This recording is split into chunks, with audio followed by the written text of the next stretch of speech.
सभी को नमस्ते और जोहार। आज के इस कार्यक्रम में आप सभी का स्वागत है, हार्दिक अभिनंदन है। मैं हूं माधवेश और मैं चाहता हूं कि आज के इस प्रोग्राम में आपको अवगत कराऊं एक नए स्कीम के बारे में, जो कि गवर्नमेंट ऑफ इंडिया का बहुत ही इम्पोर्टेंट फ्लैगशिप स्कीम है, जिसका नाम है स्पेशल ब्लॉक प्रोग्राम, जिसको हम लोग एबीपी के नाम से शॉर्टकट में समझ सकते हैं, जान सकते हैं। और साथ ही मैं इसमें फोकस रखूंगा अपना न्यूट्रिशन को, ताकि हम समझ पाएंगे कि इस प्रोग्राम के तहत हम कैसे न्यूट्रिशन पर इम्पैक्ट कर सकते हैं, उस पर प्रहार कर सकते हैं और उसका एक रिजल्ट जो है एक डिफरेंट लेवल पे लेके जा सकते हैं।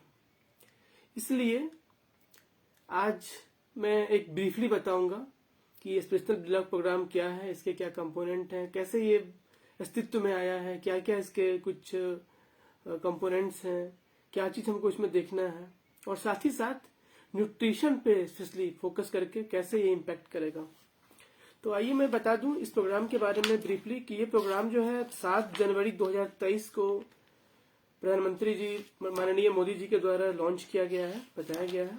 और मुख्य रूप से यह एक प्रोग्राम था 7 जनवरी को, जिसमें कि सभी राज्यों के चीफ सेक्रेटरीज, मुख्य सचिव आए हुए थे। उस प्रोग्राम में उन्होंने अनाउंसमेंट किया कि चूंकि पहले से एक प्रोग्राम ऑलरेडी चल रहा था, स्पेशल डिस्ट्रिक्ट प्रोग्राम करके, बट इन्होंने सोचा कि हम थोड़ा और डाउन में जाएं और डीपर लेवल पे जाएं और एक ब्लॉक को लेकर के, block as a unit, block as a catalyst, block as a change, leader of change, कैसे हम एक ब्लॉक को एज ए चेंज करके एक अलग परिदृश्य में लेके आए। और इसके लिए उन्होंने स्पेशली इस प्रोग्राम को लॉन्च करने का सोचा और लॉन्च किया गया। अब मैं बता दूं कि लगभग हमारे देश में लगभग 700 लगभग जिले हैं, डिस्ट्रिक्ट्स हैं, जिले हैं। इन 700 जिलों में से आप समझ लीजिए कि लगभग आधा से थोड़ा कम 329 जिलों को कवर किया गया है इस स्पेशल ब्लॉक प्रोग्राम के माध्यम से। और उसमें मुख्य रूप से 500 ब्लॉक को चुना गया है, 500 प्रखंड, ऐसे प्रखंड जो मुख्य रूप से पिछड़े हुए हैं, जिनमें कोई न कोई समस्या है, विशेष रूप से हेल्थ, न्यूट्रिशन, फिनेंशियल इंक्लूजन की बात कर लें, बेसिक इंफ्रास्ट्रक्चर की बात कर लें, एजुकेशन की बात कर लें। तो इन सारी चीजों को देखा गया कि कहाँ पे क्या इश्यू है, और उसको देखते हुए उनको एक लिस्ट फाइनल किया गया लगभग 500 ब्लॉक का। और 500 ब्लॉक्स को फाइनल करने के लिए जो मैं बताना चाह रहा हूँ, फिर से वंस अगेन रिपीट करूंगा कि जो फोकस इसमें मेजर सेक्टर्स को जो करने वाले इसमें है health and nutrition, then education, then agriculture and allied services, then drinking water and sanitation, then financial inclusion, and then basic infrastructure and overall social development। इन सारे तथ्यों को लेकर के इस स्पेशल ब्लॉक प्रोग्राम की नींव रखी गई है, इनको सोचते हुए। और इसमें माना गया है कि बीएलओ अर्थात ब्लॉक लेवल के ऑफिसर्स जो हैं वो as a leader of change हैं, वो जो है चेंज करने वाले लीडर हैं। वो खुद उस ब्लॉक में, उस परिदृश्य में परिवर्तन करेंगे अपने ब्लॉक को। जैसे ही परिवर्तन करेंगे ब्लॉक को, तो कहीं न कहीं एक अलग अनुभूति होगी उन्हें भी, उनके अंदर भी एक सेंस ऑफ सेटिस्फेक्शन मिलेगा, और साथ ही साथ दूसरे आसपास के जो ब्लॉक हैं वो भी कहीं न कहीं उससे इम्पैक्ट में आएंगे। अब ये कैसे होगा? तो ये मुख्य रूप से ऐसा है कि जो हमारा जो व्यवहार में जो परिवर्तन है, जो हमारा बोलते हैं व्यवहार, हमारा जो बचपन से जो भी हमारा बिहेवियर, हमारे नॉर्म्स बन चुका है, उसको चैलेंज करना है। दूसरा है कि डोमेन लेवल का एक्सपीरियंस, डोमेन लेवल का जो कॉम्पिटेंसी है, अगर मान लीजिए कोई हेल्थ एंड न्यूट्रिशन में कॉम्पिटेंट है तो उससे उस चीज के बारे में, उससे उस चीज के संबंध में बेनिफिट लिया जाए। अगर कोई एक्सपर्टीज है किसी फिनेंशियल इंक्लूजन सेक्टर का, तो उसका बेनिफिट उस चीज में लिया जाए। तो इस प्रकार जैसे ही हम बेनिफिट्स लेंगे, जब इस तरह के ब्लॉक लेवल लीडर्स की, जो हमारे लीडर्स की तरह जब वर्क करेंगे, जब वो not as a individual but as a leaders जब वो वर्क करेंगे, तो डेफिनेटली हमारा जो ब्लॉक है वो बेटर हो पाएगा और हम एक बेटर लेवल पे इंडिकेटर्स को अचीव कर पाएंगे। और साथ ही साथ जो कॉम्पिटेंसी लीड कैपेसिटी बिल्डिंग उनकी की जाएगी। देन जो शेयर अंडरस्टैंडिंग होगी, अर्थात चाहे ब्लॉक पे हो, चाहे डिस्ट्रिक्ट में हो, चाहे आप स्टेट पे हो, चाहे नेशनल लेवल पे हो, सबकी अंडरस्टैंडिंग एक होगी, क्योंकि हमारा एक तरह का पैटर्न सेट किया जाएगा, एक तरह का एक इंडिकेटर सेट किया जाएगा जिसके माध्यम से हमें आगे बढ़ना है। तो डेफिनेटली क्या होगा, हमारे माइंड में ओवरऑल एक तरह का चीज डेवलप रहेगा। देन अकाउंटेबिलिटी एंड ट्रांसपेरेंसी की बात है, आप जो भी करें ट्रांसपेरेंट रहें और अकाउंटेंटी आपका अकाउंटेबल बने रहें इस चीज को करने के लिए। Then scale of impact, the block as a unit of change, से माना गया है कि ब्लॉक जो है, प्रखंड जो है, एक यूनिट ऑफ चेंज है। अगर वो प्रदर्शित होता है, वो चेंज होता है, तो डेफिनेटली हमारा एक बहुत बड़ा यूनिट चेंज हो जाता है। और अगर वो यूनिट चेंज हो जाता है तो डेफिनेटली उसके जैसे और यूनिट भी चेंज हो सकते हैं। सो that is the matter now. तो मुख्य रूप से ये जो ब्लॉक कन्वर्जेंस प्रोग्राम, इसमें सबसे इंपोर्टेंट 3C बोलते हैं, 3C जो है इस प्रोग्राम का जो है एक परिचय में समझ सकते हैं, सबसे इंपोर्टेंट है। अब सोचिएगा 3C क्या है। तो पहला है कन्वर्जेंस, पहले की बात करते हैं तो कन्वर्जेंस अर्थात अभिसरण। जब विभिन्न विभाग मिल करके अभिसरण करते हैं और एक दूसरे को मदद करते हैं, कन्वर्ज करते हैं कि कहाँ पे क्या दिक्कत है। आप देखते होंगे हमारे देश में कई बार ऐसा होता है कि हमारे पास रोड बना हुआ रहता है, उसके बाद फिर से रोड पे कोई दूसरा डिपार्टमेंट आता है, उसके पास हो सकता है कि उनको सीवरेज इंफ्रास्ट्रक्चर तैयार करना है, तो उनके द्वारा खोद दिया जाता है सड़क को। फिर टेलीफोन वाली डिपार्टमेंट आती है, फिर वो सड़क को खोद देते हैं। फिर कुछ और डिपार्टमेंट नाली बनाने की आती है, शायद वो सड़क को खोद देते हैं। तो इसमें क्या हुआ, कन्वर्जेंस नहीं हो पाया। अगर तीनों डिपार्टमेंट एक ही बार मिलकर प्लान कर लेते और कोशिश करते, जब रोड बन रहा था उसी समय में एक साथ तीनों चीज अपना अपना काम कर लेते। अगर टेलीफोन डिपार्टमेंट को पाइप बिछाने की जरूरत थी तो वो पाइप बिछा लेते, अगर सीवरेज इंफ्रास्ट्रक्चर की डिफरेंट करना था तो उनके लिए वो अपना गड्ढा खोद लेते, तो शायद एक ही बार हमें एक ही तरह का काम करना पड़ता और हम बेटर रिजल्ट को अचीव कर पाते। तो दैट्स वेरी सिंपल। तो इसलिए इसमें जो फोकस रखा गया है एस्पिरेशनल ब्लॉक प्रोग्राम में, वो है सबसे इंपॉर्टेंट जो है कन्वर्जेंस। हालांकि ये चैलेंजिंग है, इतना आसान नहीं है, बट से करके दिखाना होगा हमें। नंबर 2 जिसमें है कोलैबोरेशन। कोलैबोरेशन का मतलब होता है कि हम कैसे कोलैबोरेट करें, एक दूसरे से कैसे मिलें। जैसे हम देख रहे हैं, ये देखिए, ये एक तरह से कोलैबोरेशन जब हो रहा है, बेटर मान लीजिए हमारा हैंड की तरह एग्जाम्पल की तरह में, तो क्या जब हम कोलैबोरेट करते हैं तो क्या होता है, चीजें थोड़ा आसान हो जाता है। मान लीजिए हमारे पास एक्सपर्टीज न्यूट्रिशन का है, किसी और के पास एक्सपर्टीज स्कूल का है, किसी और के पास फिनेंशियल इंक्लूजन का है। तो जब अलग अलग थीम के जब लोग जब कोलैबोरेट करते हैं तो ओवरऑल उस ब्लॉक को प्रदेश एक बेटर लेवल ले जाते हैं। तो जब तक कोलैबोरेशन हमारा नहीं होगा स्टेट गवर्नमेंट डिपार्टमेंट्स के बीच में, स्टेट और सेंट्रल गवर्नमेंट के डिपार्टमेंट के बीच में, ब्लॉक एंड उनके अंदर का जो यूनिट है उनके बीच में, जब तक हम कोलैबोरेट नहीं करें तब तक वो हमारा रिजल्ट बेटर नहीं हो पाएगा। इसलिए इंपॉर्टेंट है कि हम उनको कोलैबोरेशन के माध्यम से काम को संपन्न करें। और जो 3C है वो बोलता है कंपटीशन, अर्थात प्रतिस्पर्धा। अबे प्रतिस्पर्धा हमें दूसरे से जीलियस बनने के लिए नहीं करना है, यहाँ पे किसी से दुश्मनी निभाने के लिए नहीं करना है, यहाँ निभाना है दोस्ती की तरह। कैसे हम कंपटीशन करें एक स्वस्थ प्रतिस्पर्धा के तौर पे, ताकि हम एक कंपटीशन करें कि मेरा ब्लॉक जो है ज्यादा अच्छा हो, मेरा ब्लॉक ज्यादा अच्छा हो, मेरा ब्लॉक ज्यादा अच्छा हो। जब हम लोग सब लोग उसके पीछे लगेंगे तो हम अपने ब्लॉक को अचीव करने के लिए जब हम लगेंगे तो हम एक अच्छा स्वस्थ कंपटीशन करेंगे। हम मेरे ब्लॉक में ये मॉडल चल रहा है, आपके ब्लॉक में क्या है, मेरे मॉडल में ये चल रहा है, आपके मॉडल में क्या है। तो जब हम इस भावना से काम करेंगे तो डेफिनेटली हमारा काम बेटर होगा। सो ये हमारा 3C is very important. NITI Aayog का भी ये सबसे इंपॉर्टेंट उनका थ्योरी ऑफ वर्क है, उनका स्ट्रेटजी बोल सकते हैं। तो ये 3 स्ट्रेटजी प्लीज आप रिमेंबर रखिए इसके लिए। नाउ कैसे करेंगे इसके लिए, तो क्या स्टेप होगा, तो उसके लिए 4-5 स्टेप मैं बताना चाहता हूँ। जो हमारा स्ट्रेटजी होगा इसके लिए सबसे इंपॉर्टेंट है development of block development strategy. एक डॉक्यूमेंट बनाया जाएगा ब्लॉक डेवलपमेंट स्ट्रेटजी के नाम से। जो स्ट्रेटजी डॉक्यूमेंट हमको एक दिशा देगा कि हमें किस दिशा में जाना है, कहाँ बढ़ना है, कैसे करना है, नंबर 1।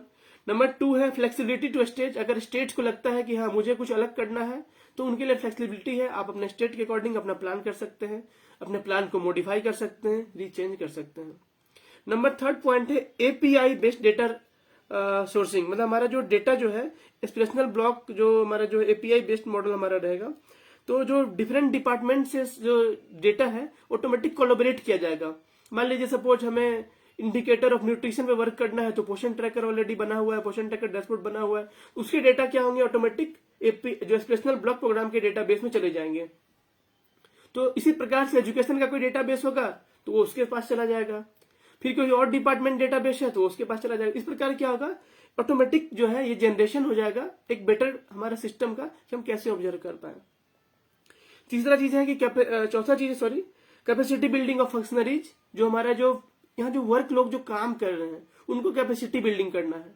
अर्थात मान लीजिए यहाँ पे अगर हेल्थ में सीडीपीओ मैडम काम कर रही है तो उनको कैपेसिटी बिल्ड करना है।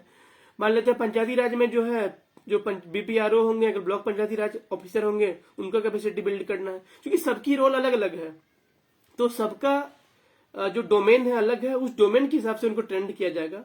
दूसरा है कि लीडरशिप का ट्रेनिंग, उनके अंदर में एक लीडरशिप की खाली एक कहावत है या एक बुक भी है, बहुत इंपॉर्टेंट बुक है, who will cry when you will die, आप जब मरेंगे तो कौन रोएंगे। तो आपको एक ऐसा लिगेसी खड़ा करना है ब्लॉक डेवलपमेंट प्रोग्राम के माध्यम से, स्पेशल ब्लॉक डेवलपमेंट प्रोग्राम के माध्यम से ऐसा लिगेसी खड़ा करना है कि जब आप एज ए सीडीपीओ, आप एज ए बीपीआरओ, आप एज ए बीडीओ, जब आप जगह को चेंज करेंगे तो लोग आपको याद रखें कि फलना आदमी गए थे, उस ब्लॉक में थे, 2 साल 3 साल उन्होंने ऐसा कुछ काम कर दिखाया है। तो जब लिगेसी आप क्रिएट करते हैं तो ऑटोमेटिकली क्या होता है, आपके लिए एक ब्रांड वैल्यू आप बन जाते हैं, आप आज इंस्पिरेशनल लीडर की तरह बन जाते हैं। तो ये एक इंपॉर्टेंट है, कैपेसिटी बिल्डिंग करना है, तो ये एक अलग है।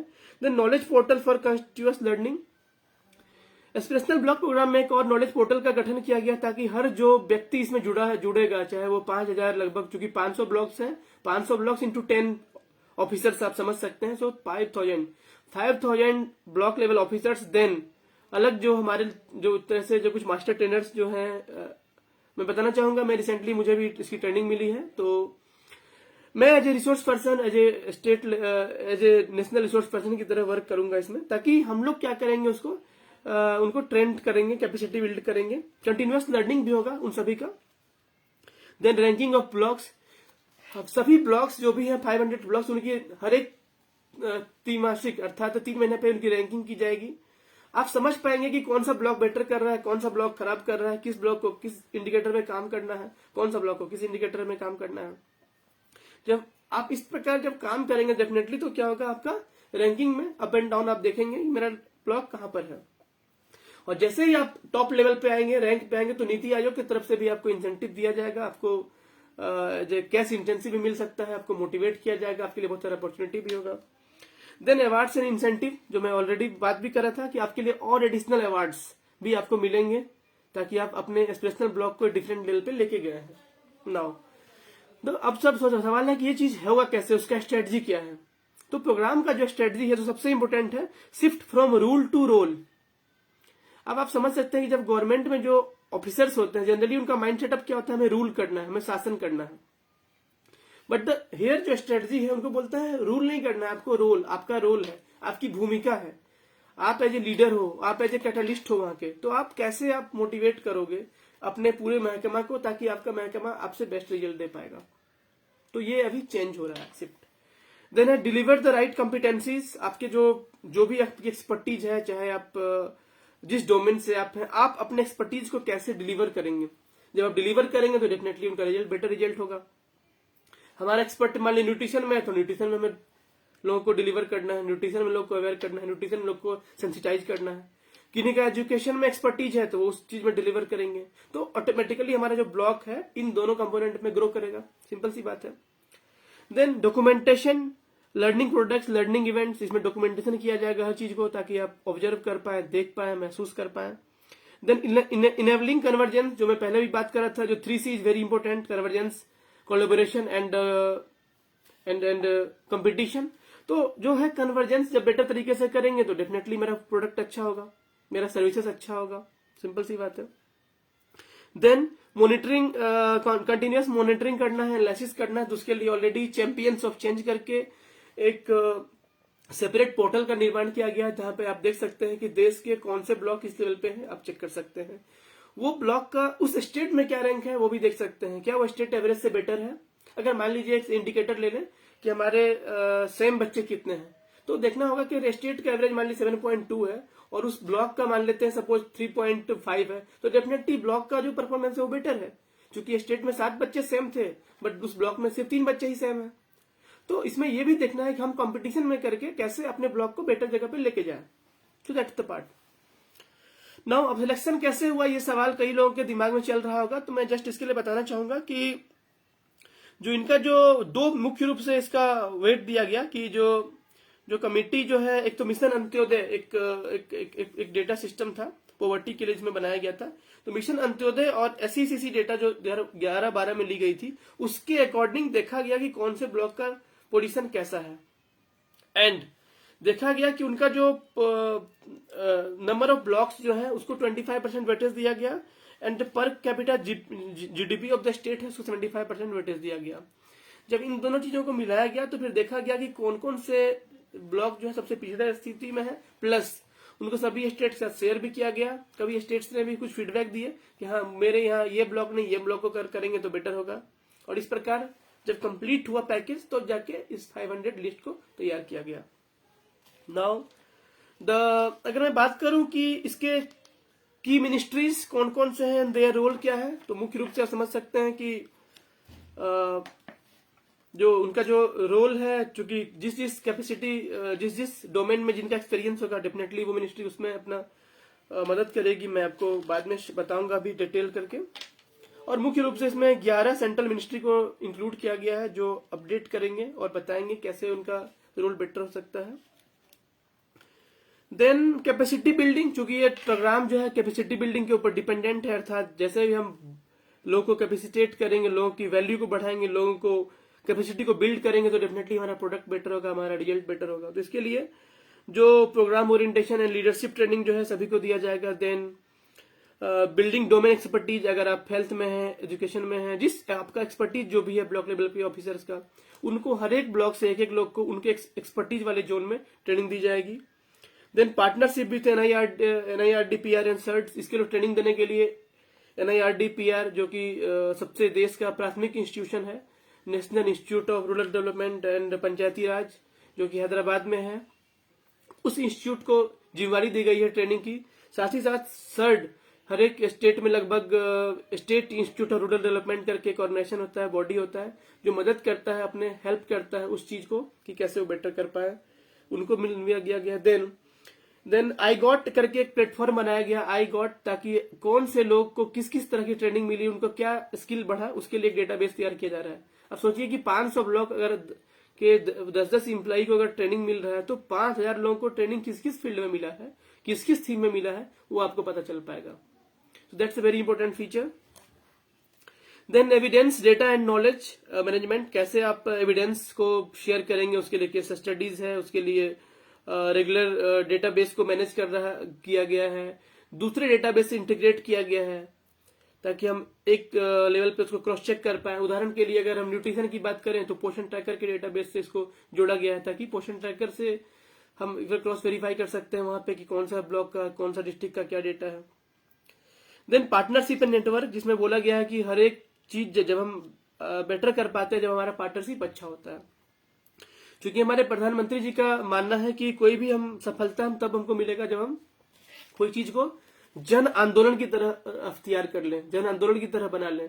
चूंकि हमारा जो प्रोग्राम है एबीपी एस्पिरेशनल ब्लॉक प्रोग्राम, उसको मल्टीपल उसके डोमेन से अलग अलग थीम में काम करना है, तो हमारा ये सोच है गवर्नमेंट का कि जब तक ये जन जन तक ये लोग तक नहीं पहुंचेंगे तब तक क्या होगा, इसी की प्रमुखता से ये मैटर नहीं जा पाएगा। इसलिए इंपोर्टेंट है जन भागीदारी हो, इलेक्टेड रिप्रेजेंटेटिव, चाहे वो पंचायती लेवल के रिप्रेजेंटेटिव हो, चाहे वो विधायक हो, चाहे वो सांसद हो, चाहे वो अन्य और भी पंचायत समिति के मेंबर हो, जिला परिषद के मेंबर हो, सब लोग जब तक इसको इन्वॉल्व नहीं करेंगे, ऑन नहीं करें, तब तक इसको और बेटर तरीके से हम नहीं कर सकते हैं। तो सबकी जिम्मेवारी जरूरी है। Then SHG as a motivators, SHG self help group आज के समय में करोड़ों महिला मंडल पूरे देश भर में है, तो जहां पे जिस प्रखंड में जो ब्लॉक के महिला मंडल हैं वो उसको कैसे मोटिवेट करें, कैसे उसको इंस्पायर करें ताकि वो जो इम्पैक्ट करने के लिए इन्वॉल्व हो। देन IC, तो हमारा जो इन्फॉर्मेशन एजुकेशन एंड कम्युनिकेशन का जो सामग्री है, IC मटेरियल्स है, उसको ऑथेंटिकेट करके कैसे हम कम्युनिटी को अवेयर करें, पार्टिसिपेट कराने पे इम्पोर्टेंट करें। Then collaboration with the college, universities, schools and aspirational block program, जो हमारे स्कूल्स हैं, जो हमारे कॉलेज हैं, जो हमारी यूनिवर्सिटी हैं, हम उनको कैसे मिक्सअप करें, कैसे उनको टैगअप करें ताकि हम बेटर रिजल्ट कर पाए अपने ब्लॉक्स के लिए। देन रोल एंड रिस्पॉन्सिबिलिटी की अगर बात करें तो ये सबसे इंपॉर्टेंट है, रोल एंड रिस्पॉन्सिबिलिटी। तो सबसे बड़ा जो रोल इसमें है नीति आयोग का है, उनके द्वारा गाइडलाइन को बनाया जाना है, गाइडलाइन को स्ट्रीमलाइन किया जाना है, ट्रेनिंग करवाने का भी गाइडलाइन सेट करना है। देन रैंकिंग ऑफ ब्लॉक्स उनके द्वारा जारी किया जाना है, इंसेंटिव का उनको प्रोवाइड किया जाना है, तो ये सारा जिम्मेवारी नीति आयोग का है। देन उसके बाद सेंट्रल मिनिस्ट्रीज एंड डिपार्टमेंट, कई सारे डिपार्टमेंट जो हमारे हैं सेंट्रल मिनिस्ट्री के, उनको मदद करना है, अपना अपना डोमेन लेवल पे ट्रेनिंग मॉडल डेवलप करना है, नॉलेज शेयरिंग करना है। एक इन्वायरमेंट क्रिएट करना है जहाँ पे अच्छे से काम हो पाए, वो एक इन्वायरमेंट क्रिएट करना है, वो भी डिपार्टमेंट का, मिनिस्ट्री का काम है। तो अगर स्टेट गवर्नमेंट की बात करें तो उनका रोल है बहुत बड़ा, चूंकि उनको ढूंढना है, प्लानिंग और इम्प्लीमेंटेशन में मदद करना है, चूंकि उनके स्पेशल ब्लॉक का मैटर है। हर स्टेट को ऑन करना है कि ये मेरा स्पेशल ब्लॉक एक अलग लेवल पे जाए, उसके लिए हमें स्पेशल फोकस करना है। देन नॉमिनेट करना है अपने नोडल ऑफिसर्स को, सो दैट कि वो ट्रेंड कर पाए वो अपने स्पेशल ब्लॉक्स के लिए। देन सपोर्ट करना है उनके रैंकिंग को, जो डेटा होगा उसमें सपोर्ट करना है। ऑर्गेनाइज लर्निंग इवेंट, कई सारे लर्निंग इवेंट जहां पे लोग क्रॉस लर्निंग कर सकें, सीख सकें, इसके लिए उनको ऑर्गेनाइज करना है। अब है कि डिस्ट्रिक्ट का क्या रोल है, तो डिस्ट्रिक्ट का रोल जो है इसको इंटीग्रेट करना है, अपने प्रायोरिटाइज करना है एबीपी इन डेवलपमेंट एजेंडा। तो डिस्ट्रिक्ट की जो डीएम साहब की मीटिंग होगी, डीसी साहब की जब मीटिंग होगी, तो उनको देखना पड़ेगा कि कैसे हम अपने इस एजेंडा को ऊपर लेके आए, नेशनल ब्लॉक प्रोग्राम को, ताकि उनका जो है रिव्यू मैकेनिज्म में आए। सभी जो भी वहां पे इन्वॉल्व है, बीडीओ, बीपीआरओ, सीडीपीओ, जो भी इन्वॉल्व है, वो उनको कैसे और इम्पोर्टेंट तरीके से देख पाए, ये इम्पोर्टेंट कर सकते हैं।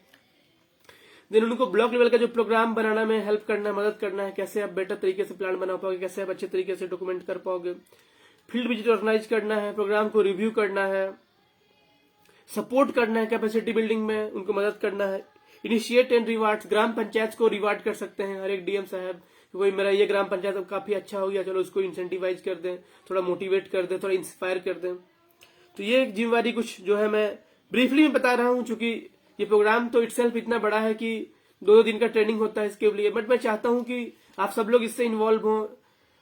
बहुत लोग वॉच कर रहे हैं, आप सभी को भी धन्यवाद, लाइव वॉच कर रहे हैं। रजनीश, कुमकुम जी, रजनीश जी, समर्थ जी, चंदन जी, आप सभी का बहुत धन्यवाद। मैं चाहता हूं ये वीडियो जो है आप शेयर करें, उस ब्लॉग से मैं लिस्ट भी शेयर करूंगा कि कौन कौन से ब्लॉग्स का नाम है, स्पेशली इन झारखंड। आप उन ब्लॉग्स के लोगों के पास अगर इस वीडियो को पहुंचा पाए, ताकि उन सबकी समझ एक बेटर तरीके से बन पाए, that will be great help. So thank you very much. Priya भी हमारे साथ जुड़ रही हैं, जो कि खुद एक आंगनवाड़ी वर्कर है, करमट सेविका है, धनबाद से, और मुझे लगता है धनबाद में भी कोई सेंटर लग रहा होगा, लेट मी सी। तो देन अभी मैं बात कर रहा था रिस्पॉन्सिबिलिटी की, तो रिस्पॉन्सिबिलिटी में आइए तो ब्लॉक वीडियो की क्या रिस्पॉन्सिबिलिटी होगी, तो उसका एक सिंपल है कि उनको मदद करना है अपने ब्लॉक लेवल का प्लान को डॉक्यूमेंट करने में, बनाने में, इनरोल करना है, रजिस्टर करना है, कौन कौन से लोग ट्रेनिंग उनके लिए हैं, नहीं लिए हैं, कंफर्म करना है, देखना है एक वीडियो को कि मेरा कौन कौन सा ब्लॉक लेवल का ऑफिसर ट्रेंड हुआ, इस थीम पे नहीं हुआ। देन उनको अप्रेज करना है, डीसीज को, डिप्टी कमिश्नर को उनको बताना है, या उनको डिस्ट्रिक्ट कलेक्टर को बताना है कि मेरा ये डिपार्टमेंट में मेरा ये कमी है, मेरा ब्लॉक में ये कमी छूट जा रहा है, मेरे ब्लॉक में शौचालय नहीं बन पा रहा है, मेरे ब्लॉक में न्यूट्रिशन पे नहीं हो पा रहा है, मेरे ब्लॉक में टीएचआर नहीं बटा है। ताकि उनके पास जब जाएगा डीसी सर के पास, तो डेफिनेटली वो भी ध्यान देंगे कि कैसे हमको मोटिवेट करना है, कैसे हमको इंस्पायर करना है, कैसे इस काम जो छूट गया है, रुक गया है, उसको कैसे पटरी पे लेके आना है। तो ये सारा काम उनका है। Then organise the meeting, convergence meeting का उनको तैयार करने का जिम्मेवारी है। ब्लॉक लेवल का जो वीडियो है उनका जिम्मेवारी है, सभी डिपार्टमेंट को लेकर के कैसे मीटिंग ऑर्गेनाइज करें और उसके अकॉर्डिंग उनको बेटर कर पाए। देन मोबिलाइज करना है रिसोर्सेज को, अर्थात फाइनेंशियल रिसोर्सेज। कई बार क्या होता है कि आपके पास पैसे काफी है बट टेक्निकल एक्सपर्टीज नहीं है, तो आप दूसरे जो अदर एनजीओ हैं उनसे कोलैबोरेट करके बोल सकते हैं कि मुझे थोड़ा मदद कर दीजिए। कभी ऐसा होगा कि आपके पास कुछ पैसे नहीं है, तो हो सकता है वहां के जो लोकल जो कोई सीएसआर प्रोवाइड कर सकती है कंपनी, मान लीजिए अगर गोड्डा की बात करें तो गोड्डा में एक कंपनी अडानी पावर जो है वो वर्क कर रही, हो सकता है वो सीएसआर से कुछ फंडिंग कर दे वहां से, ताकि उस ब्लॉक को आगे बढ़ने में मदद मिले। हो सकता है कोई अगर पलामू में हो सकता है तो वहां कुछ अलग ऑर्गेनाइजेशन होगी जो हो सकता है वो मदद कर सकती है। इस प्रकार वीडियो का यह रिस्पॉन्सिबिलिटी होगा कि वो इस सब चीज को कंप्लीट कर पाए। देन प्रमोट कम्युनिटी पार्टिसिपेशन, जो सबसे इम्पोर्टेंट जो मैटर है वो है कम्युनिटी पार्टिसिपेशन। जब तक कम्युनिटी पार्टिसिपेट नहीं करेगी, जब तक कम्युनिटी के लोग ऑन नहीं करेंगे कि ये मेरा प्रोग्राम है, ये मुझे अच्छा करना है, तब तक आप कुछ चीज को अचीव नहीं कर सकते हैं। तो वीडियो का ये भी रिस्पॉन्सिबिलिटी होगा कि वो मोटिवेट कर पाए अपने जितने भी उनके गांव के लोग हैं, उनको मोटिवेट कर पाए, इंस्पायर कर पाए। देन कुछ डिसिमिनेट करना है, कुछ एग्जांपल्स को शो करना है, पुटअप करना है। मान लीजिए कुछ आपके केस अच्छे रहे, कुछ आपके अच्छे केस स्टडी हैं, तो आप उनको शेयर कर सकते हैं, इंस्पायर कर सकते हैं, ताकि आप देख पाएंगे। रिवार्ड देना है ग्राम पंचायत को, कोई ग्राम पंचायत बहुत अच्छा काम कर रहा है तो उसको रिवार्ड देना है, मोटिवेट करना है कि हाँ इस पंचायत ने इस काम को स्टार्टिंग में किया है और you have done very great, so let us see, और दूसरे पंचायत कैसे इसको मोटिवेट कर पाए, इंस्पायर कर पाए। तो ये इंपोर्टेंट है। नाउ अब मैं बताना चाहूंगा कि जो की परफॉर्मेंस इंडिकेटर फ्रेमवर्क है वो इसका क्या है। ये सबसे क्रूशियल है और मैं बताना चाहता हूँ हेल्थ एंड एजुकेशन सबसे ज्यादा इंडिकेटर को लेकर के रखा है। टोटल 7 इंडिकेटर हेल्थ में और 7 इंडिकेटर न्यूट्रिशन में, अर्थात हेल्थ एंड न्यूट्रिशन में कुल 14 केपीआई हैं, अर्थात की परफॉर्मेंस इंडिकेटर हैं, जिसका 30% वेटेज है। आप समझ सकते हैं, अगर किसी एक ब्लॉक को अगर हमने 2 इंडिकेटर पे अच्छा काम कर दिया, अगर हेल्थ एंड न्यूट्रिशन को पीछे अगर अच्छा काम कर दिया, तो समझ लीजिए कि आप 14 इंडिकेटर पे अपने काम को अच्छा कर दिया। टोटल इंडिकेटर जो है 40 है, 39 है। 39 समझिए कि 1/3 से ज्यादा लगभग इंडिकेटर ऑलरेडी ये 2 थीम का है, और जिसके लिए मुख्य रूप से 2 डिपार्टमेंट काम करती है। एक तो ministry of health and family welfare और दूसरी है ministry of women and child development.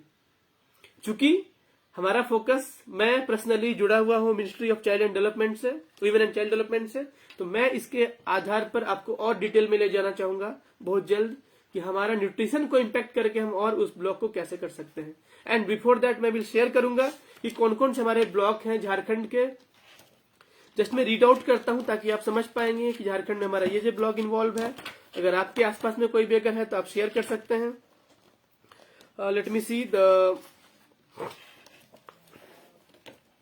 Jharkhand में जो हमारे ब्लॉक्स हैं उसमें सबसे पहला नाम है बोकारो जिला का गोमिया ब्लॉक, जो इस लिस्ट में है। देन चतरा जिला का मयूरहंड ब्लॉक है। देन देवघर जिला का देवीपुर, देवघर जिला का कारो, देवघर जिला का सारठ, देवघर जिला का सारवा। ये 4 ब्लॉक जो है देवघर से जुड़े हुए हैं। धनबाद से गोविंदपुर ब्लॉक जुड़ा हुआ है इस परियोजना, इस प्रोजेक्ट से।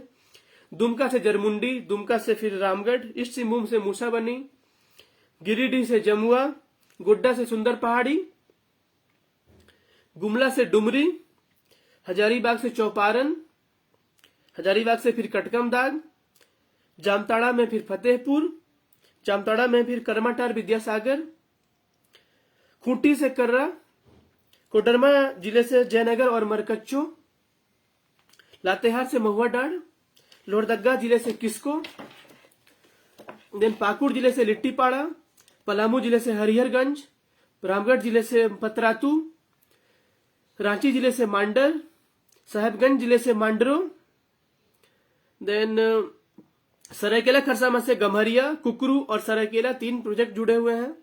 देन सिमडेगा से बांसजोर, वेस्ट सिंहभूम से गुदरी, देन वेस्ट सिंहभूम से टोटो, तो इतने 32 जिले जो हैं इस प्रोजेक्ट से, स्पेशल ब्लॉक प्रोग्राम से जुड़े हुए हैं झारखंड में। आप समझ सकते हैं कि इतने सारे अपॉर्चुनिटी हैं। अगर इन ब्लॉक्स में भी किसी भी ब्लॉक को अगर हम कुछ डेटा पे, इंडिकेटर पे इंप्रूवमेंट कर दें, that will be a great help for our country, for our state, Jharkhand के लिए। ऐसे ही ये लिस्ट में झारखंड का शेयर किया, ऐसे ही हर एक स्टेट का अपना लिस्ट बना हुआ है। जितने बिहार हो, चाहे वो यूपी हो, चाहे वो अलग अलग स्टेट्स के लिए अलग अलग लिस्ट बना हुआ है। उन सारे ब्लॉक्स टोटल मिलाकर के लगभग 500 ब्लॉक हैं जो कि स्पेशल ब्लॉक प्रोग्राम में आते हैं। नाउ तो हमारा अगला पॉइंट मैं बताना चाहता हूं इस चीज से, वो है हमारा ब्लॉक डेवलपमेंट स्ट्रेटजी। अगर कोई स्पेशल ब्लॉक प्रोग्राम में किसी ब्लॉक का आगे बढ़ना है तो उनको कैसे बढ़ना है, तो उसके लिए गवर्नमेंट ऑफ इंडिया ने एक प्रोग्राम बनाया है कि उनका एक डॉक्यूमेंट होगा, जिस डॉक्यूमेंट को नाम दिया जाएगा ब्लॉक डेवलपमेंट स्ट्रेटजी। अब सोचिए ये डेवलपमेंट स्ट्रेटजी क्या है, तो आप समझ सकते हैं ये एक ऐसा डॉक्यूमेंट होगा जो एक रास्ता दिखाएगा। कई बार हम क्या होते हैं, हमारे पास जब कोई लक्ष्य नहीं होता है तो हम लक्ष्य विहीन हो जाते हैं, हमें किस दिशा पे आगे चलना है हम भूल जाते हैं। तो इसके लिए ये जो डॉक्यूमेंट है उनको ये बताएगा। मैं 4 उसके ऑब्जेक्टिव बताना चाहूंगा आपको।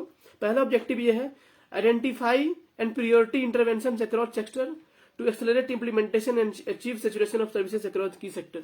जो भी हमारे की सेक्टर्स हैं जिसका मैं नाम बता रहा था आपको पहले से, चाहे वो हेल्थ एंड न्यूट्रिशन हो, चाहे वो एजुकेशन हो, चाहे वो फाइनेंशियल इंक्लूजन की बात हो, ये जो सेक्टर्स हैं इन सेक्टर्स को लेकर के हमको एक इम्प्लीमेंटेशन करने के लिए हमें एक रास्ता हमको मुहैया कराएगा ये डॉक्यूमेंट हमको, बीडीएस जो ब्लॉक डेवलपमेंट स्ट्रेटजी डॉक्यूमेंट होगा।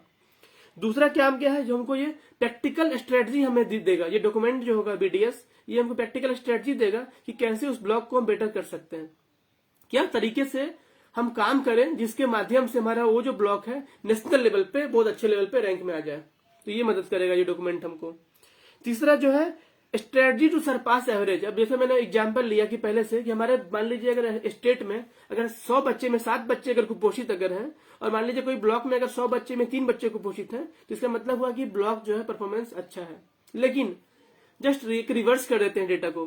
अगर हमारा स्टेट का एवरेज ये है कि 3 बच्चे स्टेट में कुपोषित है 100 में, और अगर मान लेते हैं कोई एक परियोजना ऐसा है, मान लेते हैं वेस्ट सिंहभूम का कोई परियोजना ऐसा है, टोटो मान लेते हैं, जहां में 100 में से 7 बच्चे अगर कुपोषित हैं, तो हमको टोंटो के लिए स्पेशल काम करना पड़ेगा कि हम क्या एक्टिविटी करें, क्या इंटरवेंशन करें, सो दैट हमारा टोंटो का जो 7 बच्चा मल न्यूट्रिशन में फंस रहा है, वो बच्चा कैसे करके 3 पे पहुंचे, क्योंकि मल न्यूट्रिशन को कम करना है, वो हमारा पॉजिटिव होगा। So that is the point. Now अब है कि establish a quality check and feedback mechanism, जो हमको ये मदद करेगा, ये डॉक्यूमेंट बीडीएस, कि हम कैसे क्वालिटी चेक कर पाए मेरा डॉक्यूमेंट सही है, अपने क्रॉस चेक कर पाए डॉक्यूमेंट को, हम मेरा सही जा रहा है नहीं जा रहा है, प्रोग्रेस मेरा सही हो रहा है या नहीं हो रहा है, उसको हम ऑब्जर्व कर सकते हैं। एंड इफेक्टिवनेस ऑफ इंटरवेंशन, मेरा कोई इंटरवेंशन मैं कुछ कर रहा हूं, अगर मान लीजिए मुझे पता चल रहा है सभी प्रेग्नेंट मदर को THR नहीं मिल रहा है, टेक होम राशन नहीं मिल रहा है, या सभी बच्चे को प्रॉपर केयर नहीं मिल पा रहा है जिससे बच्चा कुपोषित से सुपोषित बने, तो हमको कुछ ऐसा इंटरवेंशन सेट करना है जिसके माध्यम से हम ट्रैक कर पाए कि कोई भी बच्चा हमारे छूटे नहीं और हर बच्चा कुपोषित के चक्कर से बाहर निकल के आए। सो that is the point. Now हमारा अप्रोच क्या होगा, तो अप्रोच हमारा ये है इन्वॉल्वमेंट ऑफ स्टेट गवर्नमेंट। अगर ये प्रोग्राम तभी सफल हो पाएगा, एस्पिरेशनल ब्लॉक प्रोग्राम, जब तक हमारा जो स्टेट गवर्नमेंट है वो इसको लीड करेगा। जो हमारे स्टेट के जो चीफ सेक्रेटरी होते हैं, हमारे गवर्नमेंट के सिस्टम से अगर देखें तो, अगर हम मंत्रालय के सिस्टम से अगर छोड़ दें तो जो चीफ सेक्रेटरी होते हैं एक स्टेट के, उनके पास वो अथॉरिटी होती है, पावर होती है, सभी डिपार्टमेंट को कन्वर्स कर सकें, सभी डिपार्टमेंट को मिला सकें। तो अगर CS हमारे इन्वॉल्व होंगे, डिटेल होते, इसीलिए यही कारण था कि प्रधानमंत्री मोदी जी ने इस प्रोग्राम को लॉन्च किया CS के सम्मेलन में 7 जनवरी 2023 को। तो एक दूसरा है continuous and comprehensive capacity building, जो हमारे लोग हैं काम करेंगे, चाहे वो ब्लॉक लेवल के ऑफिसर होंगे, चाहे वो CDPO, चाहे वो BPR हो, चाहे वो BDO, सबको स्पेशल ट्रेनिंग दिया जाएगा ताकि उस चीज पे उनका एक्सपर्टीज बरकरार रहे, कंटिन्यूअस लर्निंग उनकी बनती रहे। देन नॉलेज शेयरिंग, मान लीजिए कोई एक तेलंगाना में कोई अच्छा एक ब्लॉक है जो अच्छा काम कर रहा है, और मान लेते हैं हमारे बिहार में कोई अच्छा अगर काम नहीं हो रहा है, झारखंड में कोई अच्छा काम अगर नहीं हो रहा है, तो हम क्या कर सकते हैं, हम सीख सकते हैं तेलंगाना ने क्या डेवलप किया है, और उसकी लर्निंग को अपने यहाँ पे अप्लाई कर सकते हैं अकॉर्डिंग टू हमारा सिचुएशन को देखते हुए कि हमारे यहाँ एप्लीकेबल होगा या नहीं होगा।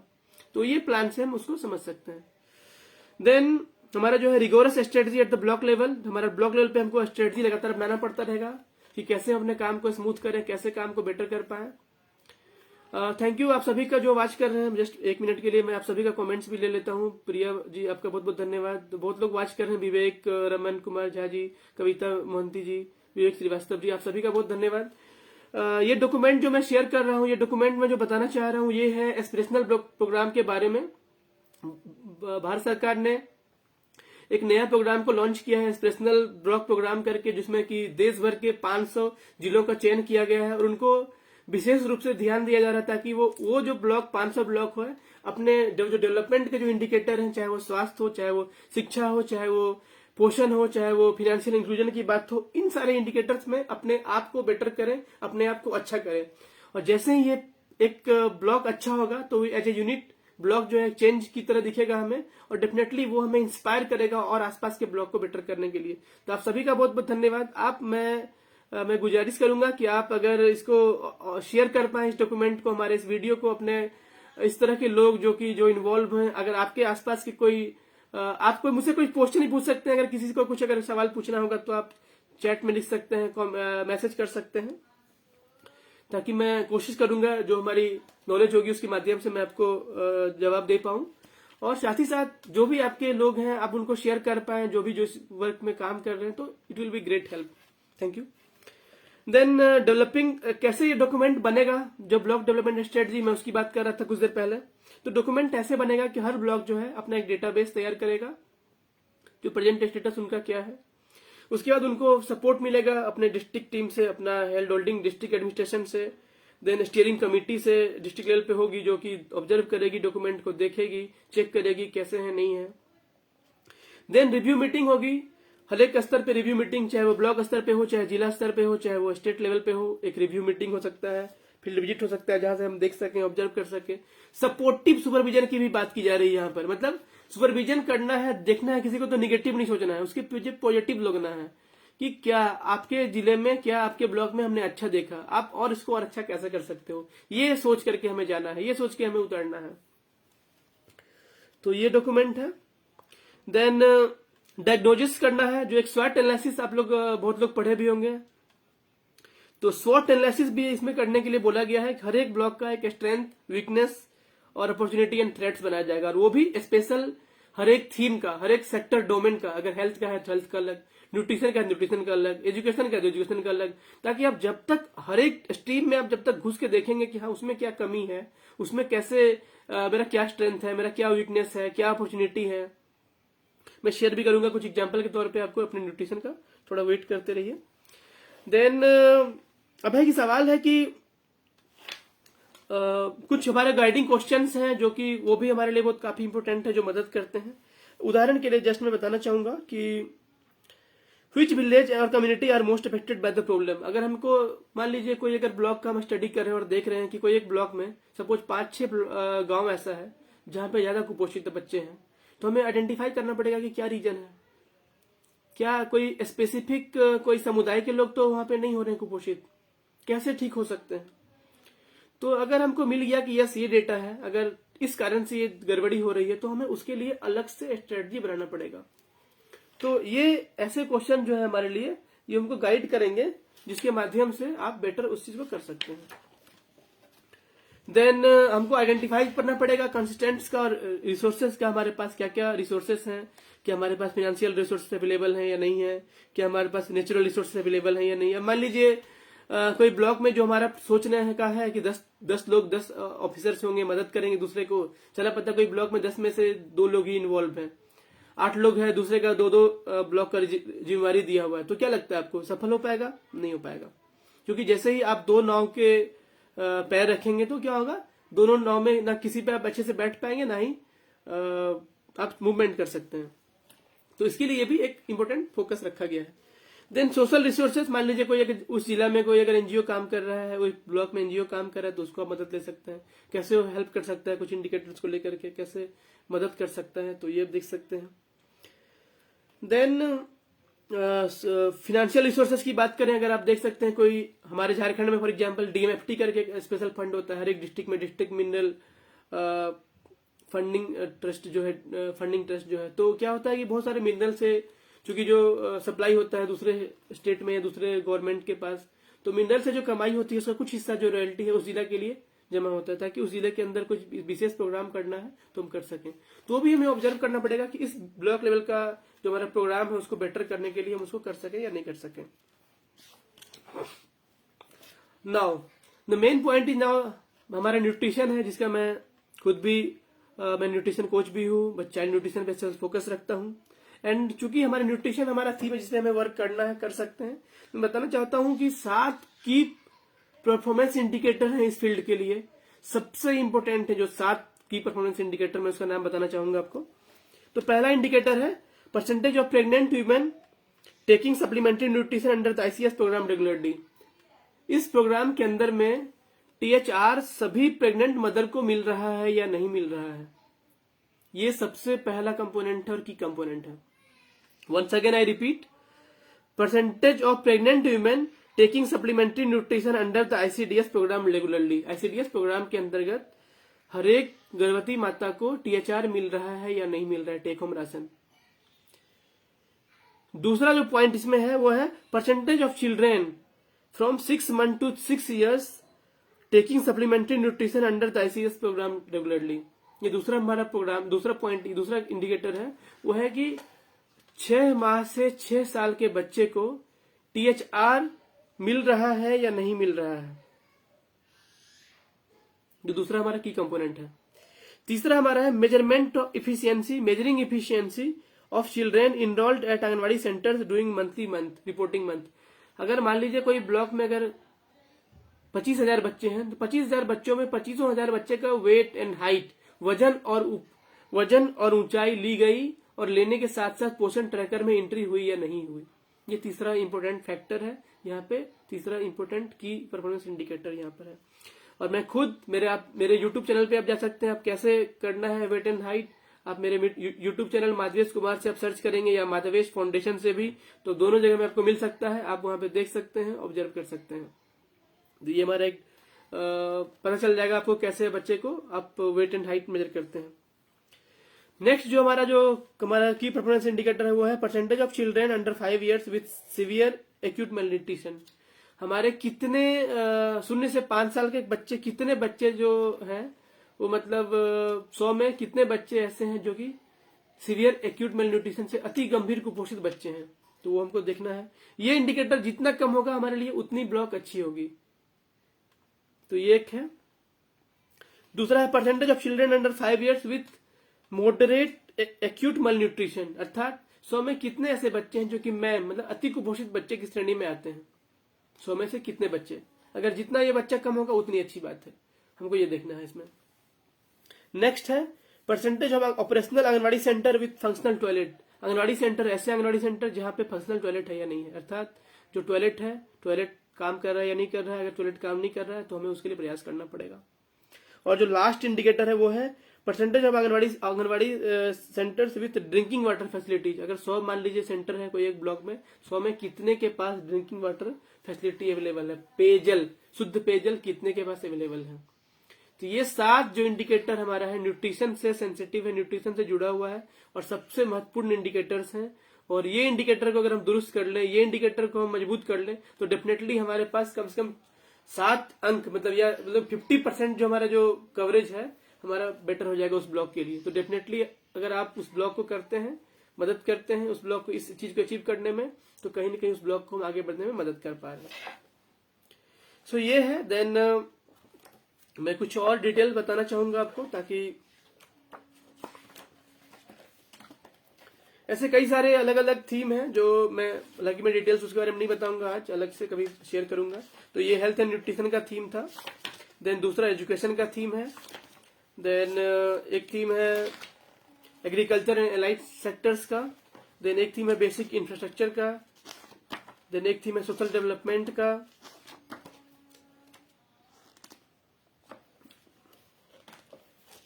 तो ये सारे थीम्स के ऊपर में आपको ये डॉक्यूमेंट को क्लियर करना है।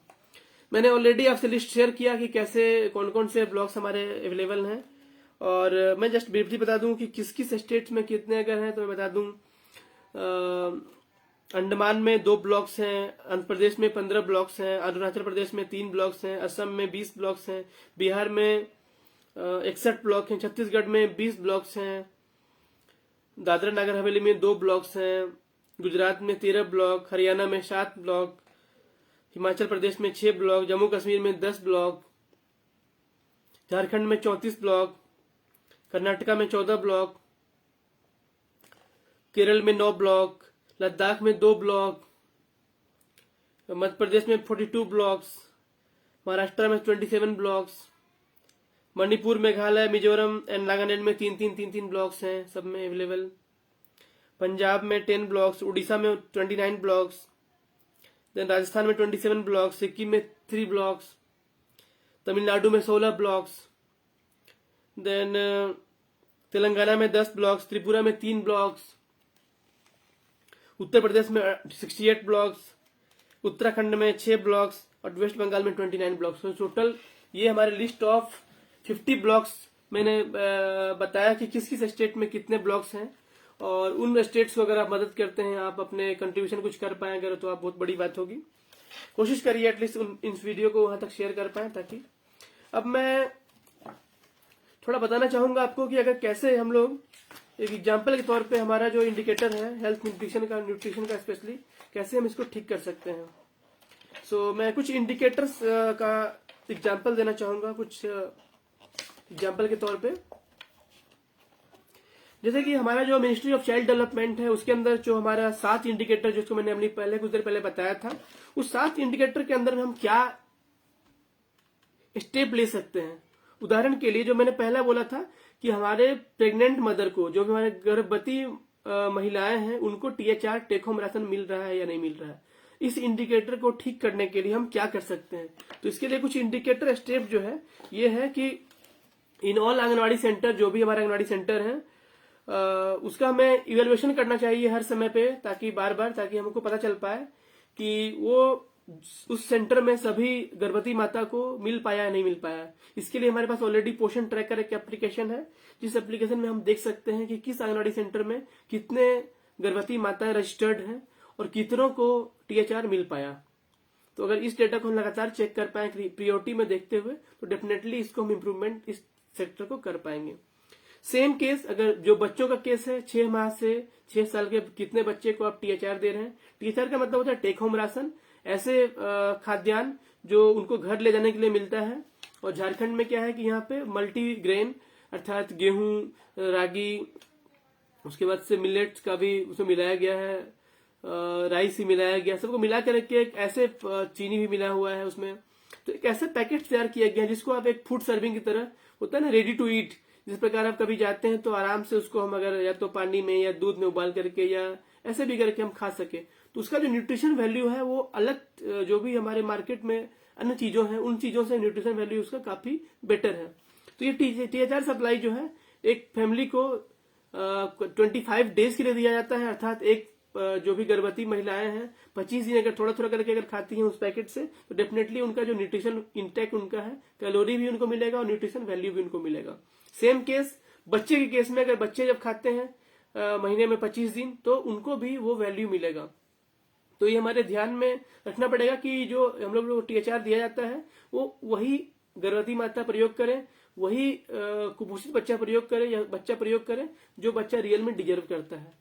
ये गुजारिश ये होगा कि अगर आप सुन रहे हैं वीडियो, अगर आपको लगता है कि आपके घर में आपके साथ साथ मान लीजिए सास या गर्भवती महिलाएं की अगर सास या उनके पति या कोई और लोग साथ में खा रहे हैं, तो प्लीज उनको बोलिए कि यस ये स्पेशल मेरे लिए है, मैं गर्भवती हूँ सपोज फॉर एग्जाम्पल, तो ये मेरे लिए है, प्लीज मुझे खाने का मौका दीजिए ताकि मेरा ये जो पोषण है मेरे आने वाले बच्चे के लिए अच्छा करेगा और मेरा बच्चे का भी ग्रोथ अच्छा हो पाएगा। So please take it. Then और क्या हो सकता है कि हम एक जो कुछ महिलाएं ऐसी हैं जो कि कुछ नहीं, हमारे देश में लगभग 67% महिलाएं एनेमिक है, अर्थात उनमें खून की काफी कमी होती है। और जब खून की काफी कमी होती है तो प्रेगनेंसी, हम लोग एक कोट है, कोटेशन है, उसको बोलते हैं every pregnancy is an emergency, अर्थात हर जो प्रेगनेंसी है, हर एक प्रेगनेंसी जो है एक इमरजेंसी की तरह होता है। क्योंकि कब किसका क्या सिनेरियो होगा, कब हो सकता है प्रीमेच्योर बेबी डिलीवर हो गया या कुछ ऐसे केसेस में आ गया, कभी कहीं ऐसा सिचुएशन आ गया कि हो सकता है मदर के ऊपर रिस्क है या बेबी के ऊपर रिस्क है, तो एक इमरजेंसी की तरह होता है।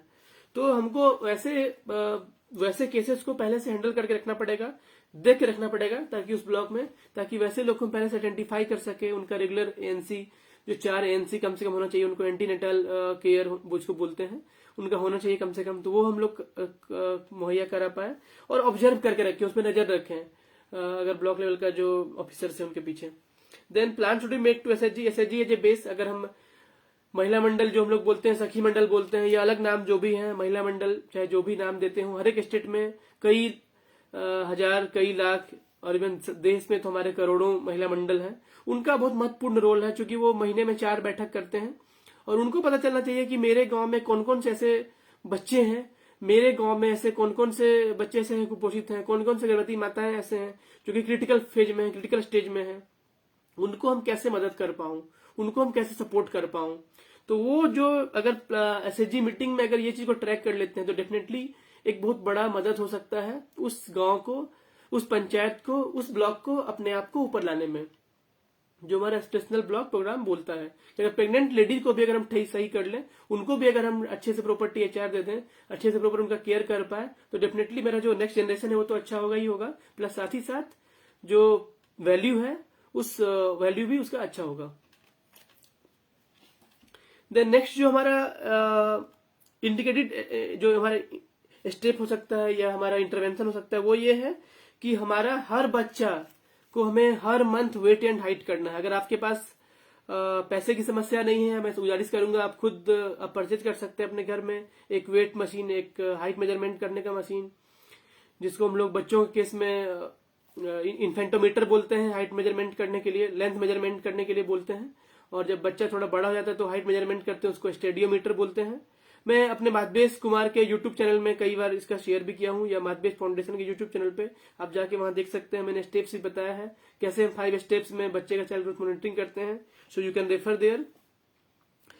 तो पॉइंट ये है कि अगर हर बच्चा को अगर हम हर मंथ अगर ग्रोथ मॉनिटर करेंगे तो पोषण ट्रैकर में ऐसी खूबसूरती है कि आप एक बच्चे के लास्ट 3 मंथ के पैटर्न को आप देख पाते हैं। पोषण ट्रैकर जो डैशबोर्ड है उसमें ऐसा एक खासियत है, उसमें एक ऐसा वैल्यू बेस्ड सिस्टम बना हुआ है कि आप एक बच्चे को ऑब्जर्व कर पाएंगे कि एक बच्चा मान लेते हैं, अगर सपोज ये मंथ फरवरी चल रहा है, अगर महीने में फरवरी में आपने वेट किया एंड हाइट लिया, सेम जनवरी में लिया था और मान लीजिए सपोज दिसंबर में लिया था और मान लीजिए सपोज नवंबर में लिया था, तो नवंबर दिसंबर जनवरी का जो पैटर्न होगा वो आपको दिख जाएगा डैशबोर्ड में। क्यों पैटर्न पे बच्चा कहाँ जा रहा है, क्या वो बच्चा अपवार्ड डायरेक्शन की तरफ जा रहा है, क्या वो बच्चा जिगजैग पैटर्न की तरफ जा रहा है, अर्थात कभी अप डाउन हो रहा है, या बच्चा कहीं डाउनवर्ड तो उसका नहीं जा रहा है। तो जैसे ही आपको वहां डेटा मिलेगा, आपको एक आइडिया मिल जाएगा कि हमको उस बच्चे पे विशेष रूप से ध्यान देना जरूरी है। तो ग्रोथ मॉनिटरिंग करना हर बच्चे का जरूरी है। और मैं अपने माधवेश फाउंडेशन की तरफ से बोलता हूं कि हर बच्चे का वृद्ध निगरानी उसका जन्मसिद्ध अधिकार है, उसकी वो हक है, उसका वो अधिकार है कि हर बच्चा, चूंकि बच्चा तो बोलेगा नहीं, तो एज ए पेरेंट हमें सेंसिटिव होना पड़ेगा, एज ए ब्लॉक लेवल के ऑफिसर हमें सेंसिटिव होना पड़ेगा कि हम कैसे हर बच्चे को अछूता ना छोड़े इस एक्टिविटी से, हर बच्चे को कैसे हम वेट एंड हाइट लेके रखें। देन जैसे ही हमारे पास वेट एंड हाइट लिया, अगर हमने पाया कि कुछ बच्चे ऐसे हैं जो कि सेम है, क्रिटिकल केसेस में है, तो डेफिनेटली अभी एक नया गाइडलाइन भी अभी आया है मैनेजमेंट ऑफ चिल्ड्रेन के लिए, जिसका मैंने ऑलरेडी फेसबुक में एक वीडियो भी बनाया था कुछ आई थिंक 2 वीक पहले या 3 वीक पहले, the how to tackle in 10 step, आप 10 स्टेप से मैं कैसे बच्चे कुपोषण को आप कुपोषण से कैसे मुक्त कर पाएंगे, कैसे आप कर पाएंगे। आप उस वीडियो को रेफर कर सकते हैं, या आप डॉक्यूमेंट खुद जानने के लिए मुझे आप मैसेज कर सकते हैं, यहाँ पे आप शेयर कर सकते हैं, मुझे कमेंट कर सकते हैं। If you need that document I will share you. Then अगर हमारे पास, अगर हमने पाया कि कुछ बच्चे जो कि सही में क्रिटिकल केसेस में है, तो कैसे हम MTC झारखंड में बोलते हैं माल न्यूट्रिशन ट्रीटमेंट सेंटर, अर्थात एक ऐसा जगह जहाँ पे हम क्रिटिकल जो केयर बच्चे वाले हैं उनको वहां पे भेजते हैं। और कहीं कहीं देश में इसको NRC भी बोलते हैं, न्यूट्रिशनल रिहेबिलिटेशन सेंटर भी बोलते हैं। तो जो भी आपके स्टेट में हो, जहां भी जो फॉलो करते हो, आप अगर उसको पहुंचा देते हैं उस जगह में। और बच्चे के माता पिता जब रहते हैं तो उनका रेगुलर करीब 15 डेज तक कंटिन्यूअस उनका डॉक्टर के साथ में, न्यूट्रिशनल काउंसलर के साथ में उनको देखा जाता है, उनका हर डे का उनको ऑब्जर्व किया जाता है, उनका वेट को, और हर टाइम उनको ऑब्जर्व किया जाता है, स्पेशल ट्रीटमेंट किया जाता है ताकि वो बच्चा जो है बेटर हो जाए। आज लगभग हमारे झारखंड में लगभग 1185 बेड्स अवेलेबल हैं, करीब 98 मल न्यूट्रिशन ट्रीटमेंट सेंटर में, जहां अगर लगता है आपके आसपास कोई बच्चा ऐसा है जो कि क्रिटिकल है, आपके बच्चे का बचने का संभावना कुछ कठिन लग रहा है, तो निश्चित तौर पे आप मुझे पर्सनली मैसेज कर सकते हो। मेरा नंबर है 9934583208। अदरवाइज आप मुझे मैसेज कर सकते हैं, मुझे कमेंट कर सकते हैं, मेरे मैसेज बॉक्स में कर सकते हैं, मुझे व्हाट्सएप कर सकते हैं, जो मैंने नंबर दिया ऑलरेडी। मैं मदद करूंगा आपको, मैं कोशिश करूंगा कि आपका बच्चा जो है वो बेटर उनका लाइफ हो पाए। साथ ही साथ हमारे झारखंड में एक state centre of male excellence करके बना हुआ है, जो कि रिम्स में एक नया शुरुआत हुआ है उसका, जिसमें भी 10 बेड्स अवेलेबल हैं, जो कि स्पेशल और क्रिटिकल केयर जो बच्चे हैं, जो अगर डिस्ट्रिक्ट वाले केयर से अगर संभल नहीं पाए तो स्टेट रेफर करके आप उन्हें भेज सकते हैं। So that's the important thing. Then और हम कैसे इम्प्रूव कर सकते हैं, तो उसके लिए सिंपल सी बात है, जो हमारा थ्योरी बोलता है, जो हमारा कोटेशन है हर जगह के लिए, ये है कि जन्म के तुरंत बाद 1 घंटे के अंदर हमें बच्चे को दूध पिलाना है। जो पहला जो माँ का गाढ़ा पीला दूध होता है, वो बच्चे के लिए एक पहला टीका समझ सकते हैं उसको आप, वो भी इम्पोर्टेंट एस्पेक्ट है। देन केवल नेक्स्ट जो 6 महीना हमारा जो बच्चा का हमारा जो जगह होगा, मतलब समय होगा नेक्स्ट 6 महीना, उसमें केवल और केवल आप स्तनपान कराइए बच्चे को, सिर्फ स्तनपान, और कोई दवा, कोई पानी नहीं देना है। थर्ड स्टेप है हमारा कि जब 6 महीने जब हो जाता है बच्चा, तो प्रॉपर उसको सप्लीमेंट्री न्यूट्रिशन दीजिए, मतलब उनको प्रॉपर पोषाहार, मतलब एडिशनल सप्लीमेंट चाहिए, जो कि बच्चे का दूध से सिर्फ काम नहीं हो पाएगा उस समय। मैंने इसके लिए भी यूट्यूब में एक वीडियो बनाया था, ऊपरी आहार भोजन विविधता, कैसे आप डाइवर्सिटी, फूड डाइवर्सिटी को लेके आए। उसके लिए मैंने ऑलरेडी एक वीडियो बना के रखा है मेरे यूट्यूब चैनल पे, आप जाके देख सकते हैं, माधवेश कुमार पे, तो आप वहां भी ऑब्जर्व कर सकते हैं। देन कई सारे डॉक्यूमेंट्स भी आपके पास आसपास अवेलेबल होंगे, आप you can refer that one. High nutritious food, बच्चा अगर कमजोर है, दिक्कत है, तो उसको आप पीस करके बारीक दाने में आप दे सकते हैं। ये सब कुछ इंडिकेटर्स है, कुछ इंटरवेंशन है जो मैं शेयर कर रहा हूँ, जो कि हमको ब्लॉक डेवलपमेंट प्लान के रूप में या ब्लॉक डेवलपमेंट को और अच्छा बनाने के लिए हमें हेल्प मिलेगा। देन फोकस कर सकते हैं आप न्यूट्रिशन के ऊपर विशेष रूप से, कि हमारे जो एटलीस्ट जो किशोरियां हैं, जो एडोलसेंट गर्ल्स हैं, वो भी उनका भी न्यूट्रिशन अच्छा रहे, ताकि जब वो बच्चे को जन्म देंगी तो जब वो खुद सुपोषित होंगी तो निश्चित तौर पे बच्चा भी सुपोषित उनका होगा। तो ये हम लोग रेफर कर सकते हैं। तो ये हमारा कुछ इंटरवेंशन है जो कि मुख्य रूप से फोकस करता है कि हम कैसे माल न्यूट्रिशन को मैनेजमेंट करेंगे, चाहे वो सेम बच्चा हो, चाहे वो मैम बच्चा हो, या मेजरिंग इफिशियंसी, तीनों की बात में किया। देन छठा और सातवां जो इंडिकेटर है वो हमारा है टॉयलेट एंड ड्रिंकिंग वाटर से लेकर के। तो ये काम एक चैलेंजिंग है। हर एक, हालांकि ब्लॉक में जितने भी आंगनबाड़ी सेंटर्स हैं उनमें कैसे प्रॉपर बेटर क्वालिटी का टॉयलेट हो, बेटर क्वालिटी का ड्रिंकिंग वाटर फैसिलिटी हो, उसके लिए जो भी हमारे पास एक जल जीवन मिशन करके एक ड्रिंकिंग वाटर के लिए एक अभियान है भारत सरकार के द्वारा चलाया जा रहा है, वो मदद कर सकता है कि आपको जहां पे पानी नहीं पहुंचा है तो कैसे उस जगह पानी पहुंचाया जाए, तो उसके लिए मदद कर सकता है। साथ ही साथ कुछ अदर ऑर्गेनाइजेशन, अदर जो संस्थाएं जो वहां काम कर रहे हैं, आप उनका मदद भी ले सकते हैं ताकि वो बेटर हो पाए। साथ ही साथ जो हमारा डॉक्यूमेंट, हमारा स्वच्छता अभियान के तहत भी जो है टॉयलेट्स का जो निर्माण है वो भी होता है, तो आप उससे मदद ले सकते हैं। तो मैं एक बार फिर से बता दूं, अगर एक बार मैं अभी ये एक ओवरऑल मैंने स्टेप्स बताए, मोटा मोटी मैंने बताया कि क्या क्या इंटरवेंशन हो सकता है। This is not specified to any block, ये किसी पर्टिकुलर ब्लॉक के लिए मैं नहीं बता रहा हूं, ये अपना ब्लॉक का अलग अलग हो सकता है। सभी ब्लॉक का सिचुएशन अलग है, सभी ब्लॉक का सिनेरियो अलग होगा, इसलिए बट ये मैंने एक जनरल बताया आपको। नाउ मैं इस स्कीम्स के बारे में बताना चाहूंगा आपको, ऐसे स्कीम्स जो कि हमारे एस्पिरेशनल ब्लॉक प्रोग्राम को एक न्यूट्रिशन के लिए एक अच्छे लेवल पे लेके जाएंगे। उसका नाम मैं बता देता हूँ। एक तो स्कीम है प्रधानमंत्री मातृ वंदना योजना, जिसके तहत एक गर्भवती माता को 5,000 रुपया का इंसेंटिव, कैश इंसेंटिव मिलता है, उनके अकाउंट के थ्रू मिलता है। साथ ही साथ अगर दूसरा बच्चा, अगर वो गर्ल का जन्म हो रहा है आज के टाइम में, तो उनको भी सेकेंड बेबी के केस में भी ये उनको बेनिफिट मिल रहा है। तो ये स्कीम बहुत इंपॉर्टेंट है, उनको बेनिफिट दिला सकते हैं। नंबर 2 है बेटी बचाओ बेटी पढ़ाओ मिशन शक्ति। ये एक अवेयरनेस लेवल का प्रोग्राम, इसमें लोग को अवेयरनेस करना है कि हमें बेटी को रखना है, पालना है, उन्हें पोषना है, इसके लेकर के। तीसरा है नेशनल क्रच स्कीम, अर्थात राष्ट्रीय पालना घर। ये भी मिशन शक्ति के अंदर एक स्कीम है, जिसमें कि जो बच्चे, उनको पालना घर में उनको मिलेगा अपॉर्चुनिटी, जहां पे वो रह पाए, बेटर तरीके से कर पाए, उसके लिए उनके लिए प्रॉपर टेकअप हो पाए। जो नेक्स्ट स्कीम है आईसीडीएस, जो सबसे इंपॉर्टेंट थीम फ्लैगशिप स्कीम है गवर्नमेंट ऑफ इंडिया का, इंटीग्रेटेड चाइल्ड डेवलपमेंट सर्विसेज, जिसमें हम लोग आईसीडीएस की 6 सेवाएं प्रदान करते हैं। तो ये स्कीम को बेटर करना बहुत इंपॉर्टेंट है। देन है पोषण अभियान। पोषण अभियान जिसका डेटाबेस पोषण ट्रैकर के माध्यम से पूरे देश के लिए अभी एक अलग लेवल का डेटाबेस सिस्टम है, पूरे करोड़ों लोगों का डेटाबेस है, अमेजिंग डेटाबेस है। तो ये एक पोषण ट्रैकर है जिसके माध्यम से एक एक बच्चे को ट्रैक कर सकते हैं, कौन बच्चा को पोषित है, कौन बच्चा नहीं है, किस माता को, किस गर्भवती महिला को पोषाहार मिला, किस बच्चे को पोषाहार मिला, नहीं मिला, ये सारी चीजों को आप देख सकते हैं। और भी कई सारे अलग अलग बेनिफिट्स हैं पोषण ट्रैकर्स के, बट मैं अभी ब्रीफली ही बताना चाह रहा हूँ, कभी अलग से उसके बारे में बात करूंगा। देन मिशन शक्ति, आंगनबाड़ी सर्विसेज जो इसी का पार्ट है। कई सारे सक्षम आंगनबाड़ी सेंटर्स बनाए जा रहे हैं, करीब 6,500 सेंटर से भी ज्यादा सेंटर में अलग अलग फैसिलिटी, यथा टेलीविजन बड़ा लेवल का, then RO water facility, then electricity की बात की जा रही है, सारी चीजों की सुविधा दी जाने वाली है। Then drinking and water sanitation department का जो मैं बता रहा था, जल जीवन मिशन कार्यक्रम जो चल रहा है, उसके माध्यम से वहां पे आप पानी की व्यवस्था कर सकते हैं, मुहैया करा सकते हैं, पानी की व्यवस्था करा सकते हैं।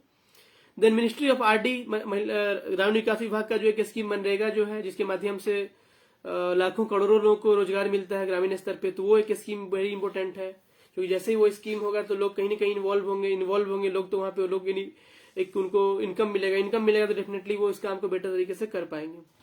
तो ये सारे कुछ इंडिकेटिव्स मैंने स्कीम्स बताए जो विशेष रूप से जरूरत है न्यूट्रिशन के फील्ड में, उसको इम्प्रूवमेंट करने के लिए ये स्कीम्स आपकी मदद कर सकते हैं। और चूंकि मैंने पहले भी वादा किया था कि जो हमारा सेशन आज का होगा वो मुख्य रूप से स्पेशल ब्लॉक प्रोग्राम के ऊपर में होगा, और स्पेशल फोकस होगा कि न्यूट्रिशन के लेकर के कैसे हम इम्पैक्ट कर सकते हैं। कुछ मैंने इंडिकेटर्स बताया आपको, कुछ मैंने इंटरवेंशन के पॉइंट बताया, अभी मैंने कुछ स्कीम्स के नाम बताए। एक और स्कीम्स बहुत इंपॉर्टेंट है जो कि मिनिस्ट्री ऑफ एजुकेशन का है, प्रधानमंत्री पोषण शक्ति योजना निर्माण, अर्थात हर एक जो बच्चा मिड डे मील जिसको प्राप्त होता है स्कूलों में, जिसके माध्यम से बच्चा जो है वो थोड़ा मजबूत होता है और उसको पोषण मिल पाता है, पर्याप्त पोषण मिल पाता है उस भोजन में, उस थाली में। तो ये सारा ओवरऑल मैंने अभी शेयर किया आपको, आप सभी के बीच में, और बहुत सारे लोग का मुझे प्यार मिला। बहुत सारे लोग नए भी हैं, दर्शक आज पहली बार मुझे शायद वॉच कर रहे हैं मेरे इस लाइव सेशन को।